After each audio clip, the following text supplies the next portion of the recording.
Tonight on Ctv3 News, tragedy in San Roman as beloved former Jesus Chicas is killed in highway collision. Local tour guide arrested after police find over 600 grams of drugs and nearly $2,000 in cash. And Belize High Court rules in favor of BSAFE. The association can proceed with its claim against BSI ASR and Tate and Lyle on fair trade premium matter. These are some of the stories we have for you tonight in our newscast for Monday, July 7th, 2025.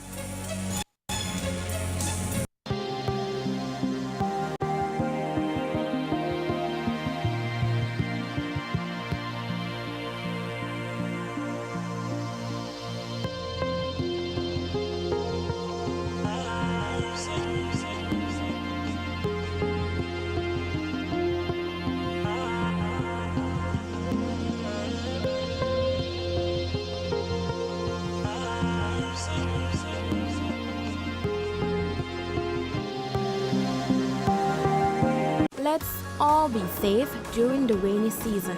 Belize Electricity Limited reminds you that heavy rains can cause flooding in your neighborhood and on roads. Avoid driving or walking in flooded areas, which can have hidden dangers such as debris and fallen power lines. Belize Electricity Limited cares about your safety. Please stay safe.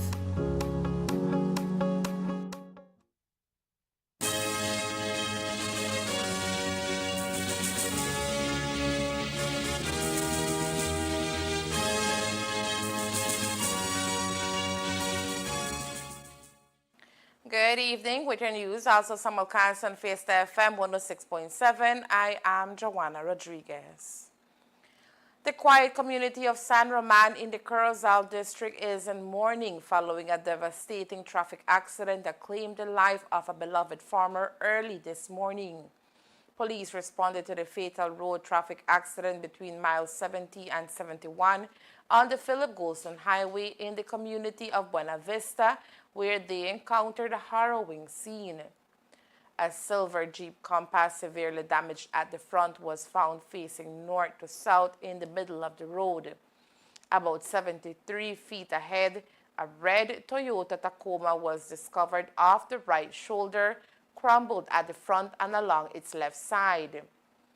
Initial investigations revealed that 61-year-old Jesus Chicas, a farmer from San Roman Village, was behind the wheel of the Toyota Tacoma, traveling from Corozal to Orange Walk.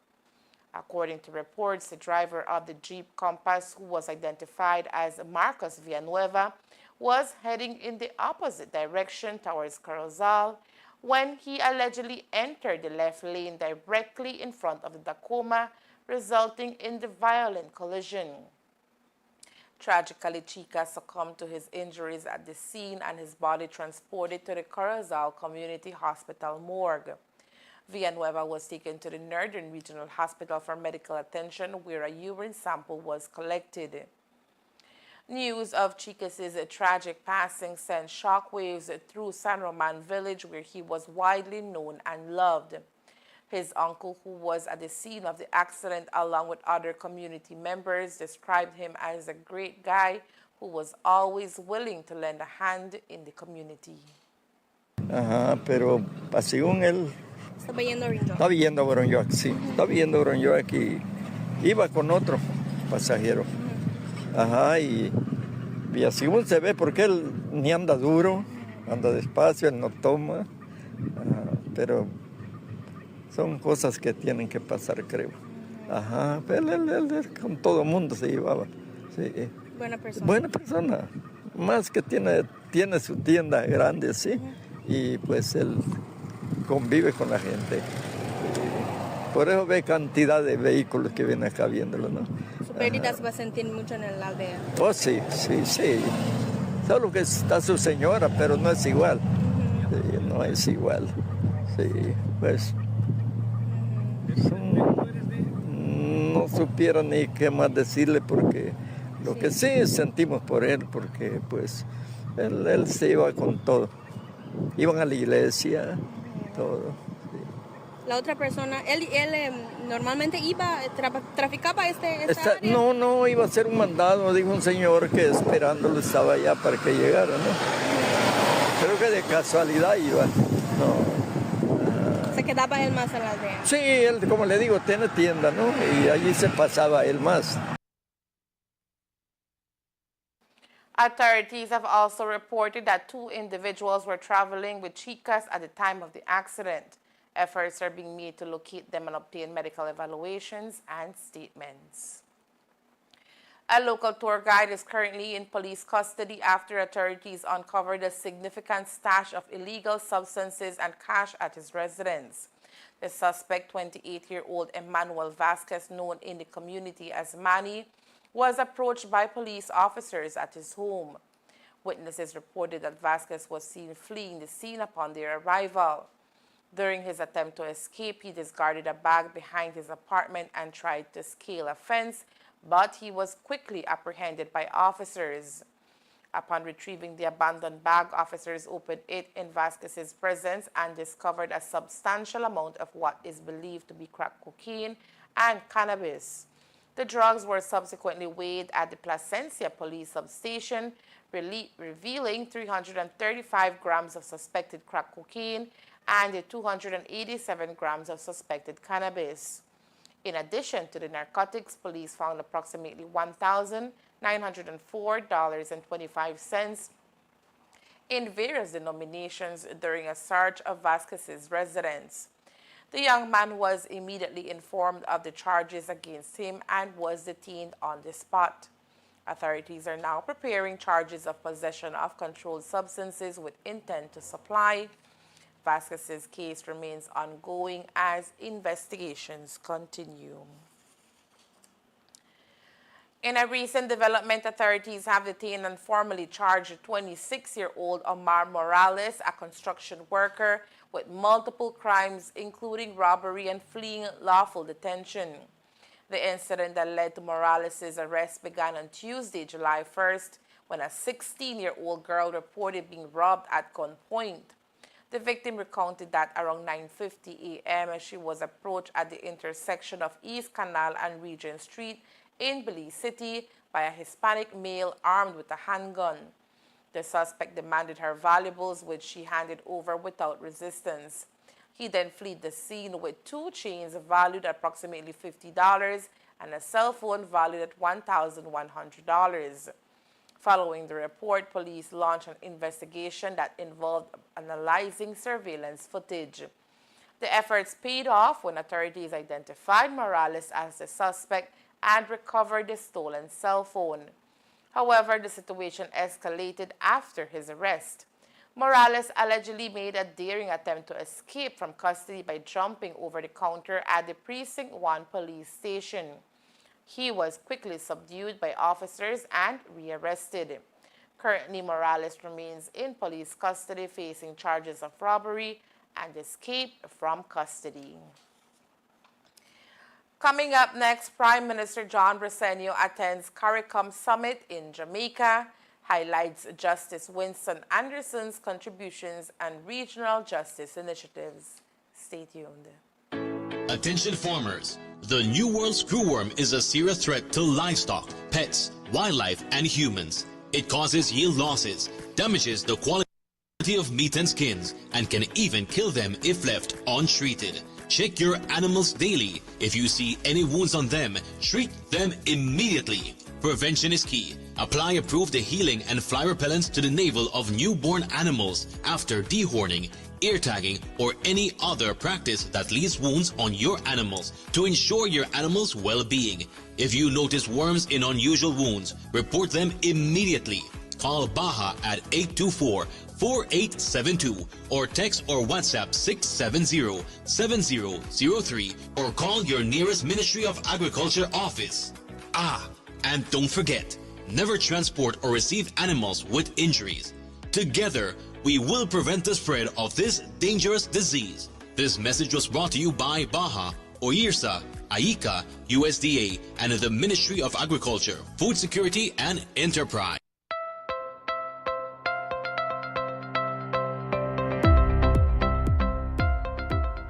Today we stand at the threshold of progress, having witnessed the physical transformation of this laboratory into a cutting-edge facility that will enhance healthcare services in Belize. This is an initiative that marks another key achievement of the European Union-funded Health Sector Support Program Belize project, one of the largest health sector initiatives in the country.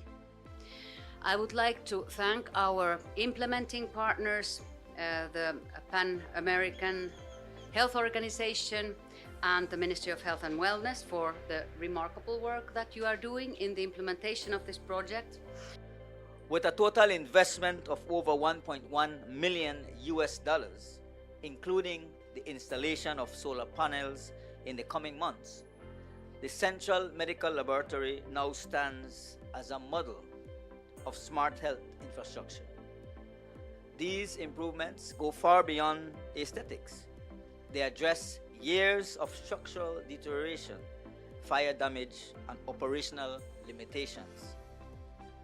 From mold remediation and advanced air systems to new safety features, upgraded electrical and water systems, flood risk mitigation, energy efficient fixtures, and even an expanded working space.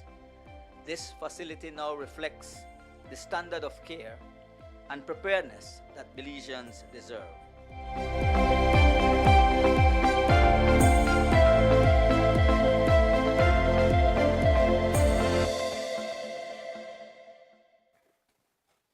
The Belize Belize High Court has ruled in favor of the Belize Sugarcane Farmers Association, BSCFA, allowing a major lawsuit against Belize Sugar Industries Limited, BSI, and Tate and Lyle Sugars Limited of the United Kingdom to proceed in Belize. The case centers on allegations that the two companies conspired to deny BSCFA farmers their rightful fair trade premium payments for the 2021-2022 and 2022-2023 crop seasons. In a written decision delivered by Justice Javed Mansour, the court rejected T&L Sugar's application to strike out the case or have it moved to arbitration in London, citing a lack of jurisdiction. T&L had argued that any disputes must be settled under a prior agreement known as the Letter of Enhanced Agreement, LOEA, which included an arbitration clause based in England.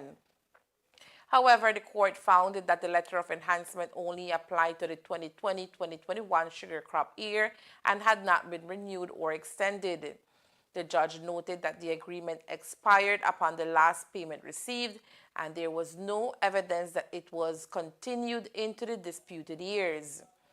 In the case failed in 2024, the BSCFA alleges that both BSI, ESR, and T&L Sugars conspired to omit the association's fair trade eligible sugar volumes in reporting, thereby depriving them of fair trade premiums. In addition to the conspiracy claim, the BSCFA also argues that T&L acted as a constructive trustee and was obligated to remit fair trade funds directly to them under international fair trade regulations.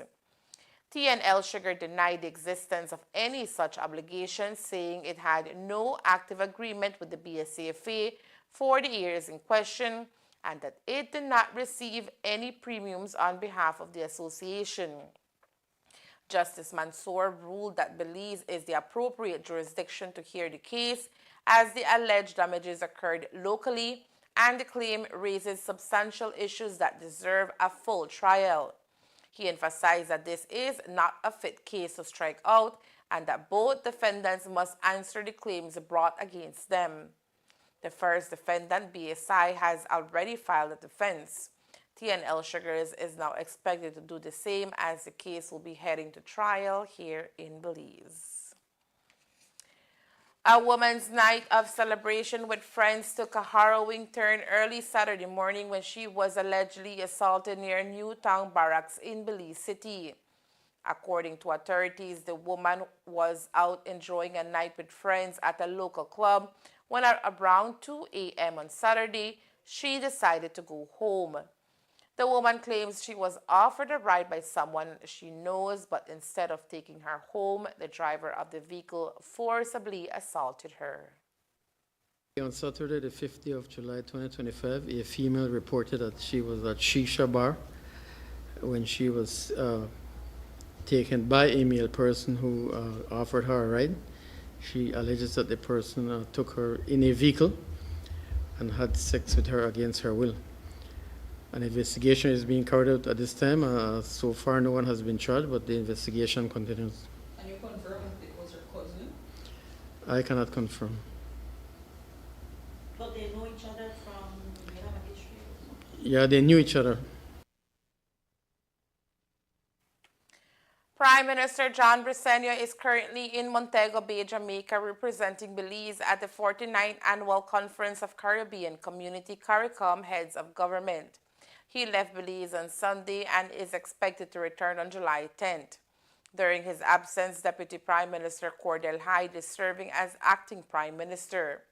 In addition to his participation in the conference, PM Briceño delivered a speech at the inauguration of Justice Winston Anderson as the new president of the Caribbean Court of Justice, CCJ.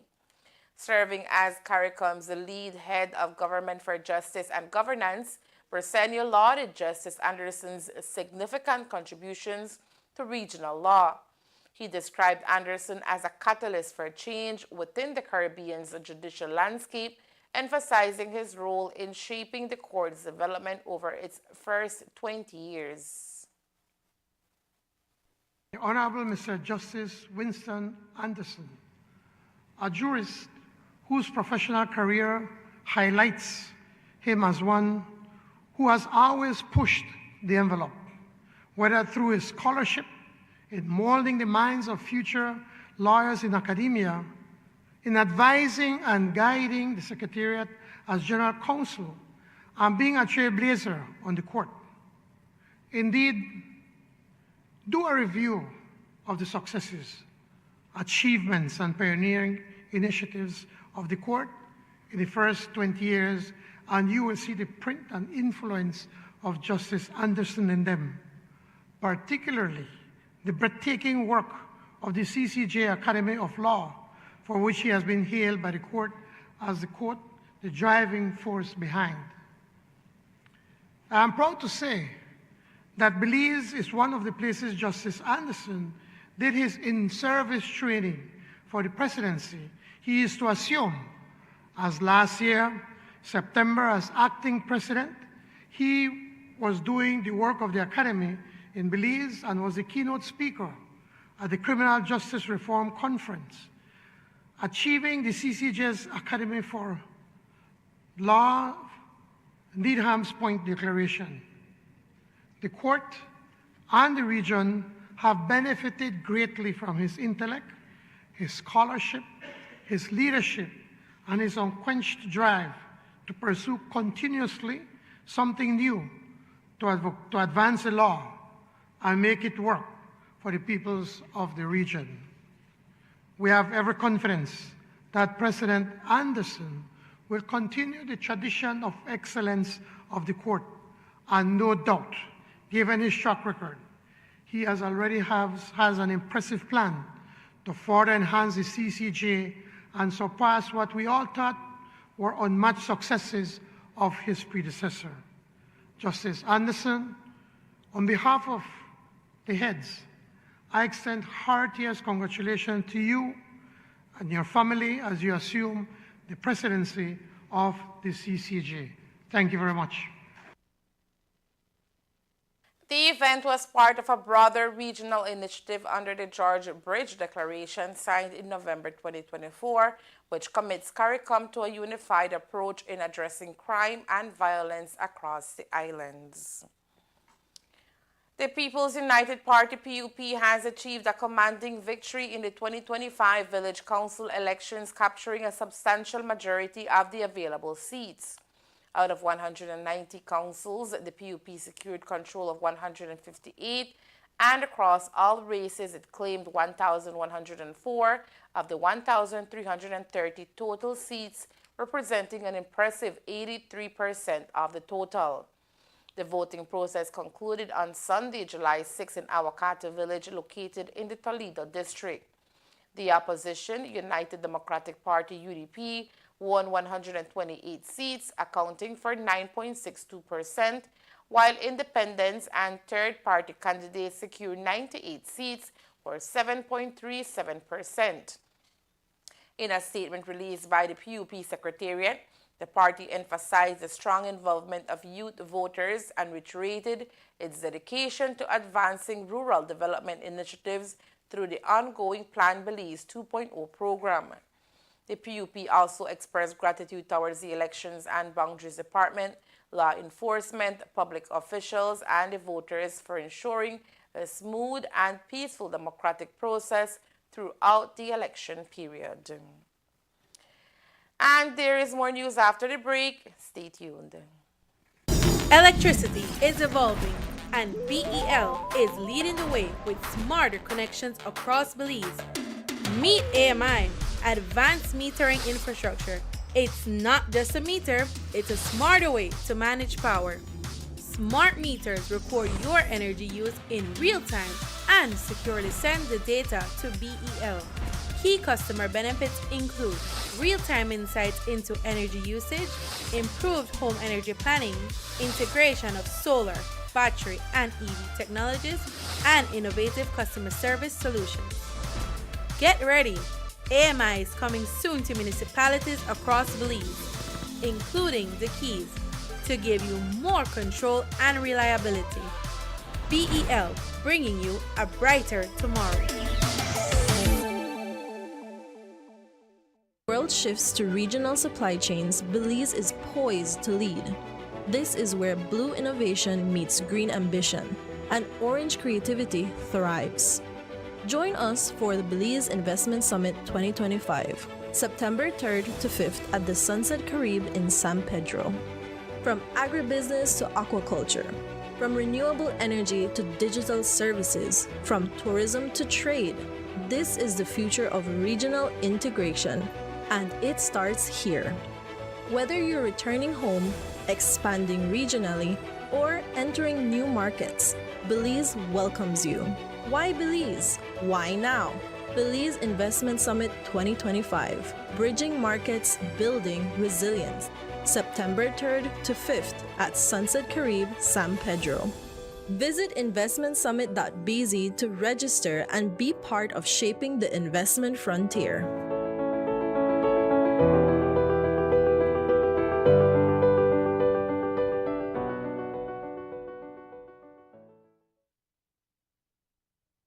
In the Ministry of Agriculture, Food Security and Enterprise and the Caribbean Agricultural Research and Development Institute, CARDI, are in the process of launching an intensive varietal research program for wheat in Belize.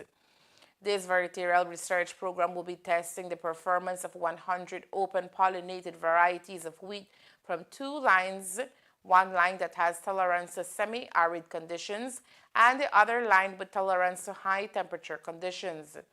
These varieties were provided by the International Maize and Wheat Improvement Center, CIMMYT, based in Mexico, and the design of the research trial is being done in collaboration with CIMMYT. CIMMYT, a key member of the CGIAR network, leads a global wheat program, one of the world's most extensive wheat breeding initiatives focused on enhancing food security and reducing poverty. The high-temperature wheat HTW yield trial is scheduled to be planted during the 2 planting seasons this year, July and December, and the semi-arid wheat SAW yield trial will be planted in 2026. Experimental yields will be established in the Cayo and Orange Walk districts. Preliminary results from the first planting of the high-temperature wheat trial will be available by the end of the year. Earlier this week, the Ministry of Agriculture, Food Security and Enterprise, MAFSC, convened a meeting with representatives from the ministry and CARDI to fine-tune the design and to program the initiation of the wheat trial in Belize. Attendees included Dr. Victoriano Pascual, Chief Agricultural Officer, Mrs. Teresita Balan and Mrs. Lillian Sotecun of MAFSC, as well as Mrs. Omaira Avila Rostant, CARDI Country Representative, and Mr. Roberto Can, also of CARDI. During the meeting, special thanks were extended to CIMMYT and Mexico for entrusting Belize with these trial varieties and supporting Belize's agriculture research efforts. Belize has already established a strong presence in grain production, particularly corn, sorghum, soybeans, and beans. Introducing wheat trial adds momentum to the MAFSC's grain development strategy, providing farmers with new options to boost competitiveness in the grain sector. During the period 2020 to 2024, Belize imported between 45 to 50 million pounds of wheat and another 7 to 8 million pounds of wheat flour. When taken together, Belize spends just under 30 million Belize dollars annually on wheat and wheat flour imports. Given what's global significance as a staple crop and Belize's current dependence on wheat and wheat flour imports, the ministry says this initiative as a timely step in its efforts targeting food security and reducing the country's import bill. The Ministry of Constitution and Religious Affairs, Indigenous Affairs and Transportation, led by Honorable Dr. Louis Zabani and CEO Mr. Chester Williams, hosted a roundtable discussion with members of the Organization of Insurance Companies of Belize Limited, ORINCO, and the Central Bank of Belize on July 4, 2025, at the Best Western Belize Biltmore Plaza. The meeting focused on investment opportunities in the National Transport Modernization Initiative through a public-private partnership. The ministry expressed its appreciation for Orinco's and the central bank's engagement and emphasized the importance of local investment in transforming Belize's public transportation system. Orinco expressed support for the concept and offered to remain engaged in communication with the ministry. The ministry remains committed to fostering collaborative partnerships that drive sustainable development in the transportation sector.